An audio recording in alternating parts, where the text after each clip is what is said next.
Hi friends, இந்த மாதிரி நீங்கள் கேசரி செய்யுங்களேன். நல்லா ரவை கேசரி அவ்வளோ சாஃப்டாக இருக்கும். ஸோ இதுக்கு நான் என்ன பண்ணியிருக்கேன்னா, ஒரு தவால நான் வந்து கொஞ்சம் நெய் ஆட் பண்ணி கேஷ்யூஸை கோல்டன் ப்ரௌனாக நான் ரோஸ்ட் பண்ணி எடுத்துக்கிடுறேன். அதே நெய்யில் வந்து கொஞ்சம் ரவையையும் போட்டு நல்லா கோல்டன் கலரில் நல்லா ரோஸ்ட் பண்ணி எடுத்துக்கோங்க.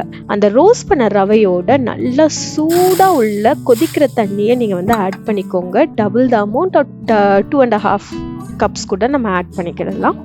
இதோட கொஞ்சம் மஞ்சள் பொடி கலருக்காக அண்ட் உப்பு வந்து கொஞ்சம் டேஸ்ட்டை என்ஹான்ஸ் பண்ணி கொடுக்கறதுக்கு இதையும் போட்டு நல்லா மிக்ஸ் பண்ணிகிட்டே இருக்க மோச்சில் நல்லா ரவை வந்து நல்லா சாஃப்டாக இதாகி அப்படி பபுளப் ஆகி வரும். இந்த ஸ்டேஜில் நான் சுகரையும் ஆட் பண்ணி நல்லா மிக்ஸ் பண்ணிக்கோங்க. நல்லா கிளுகிளுப்பாகும்.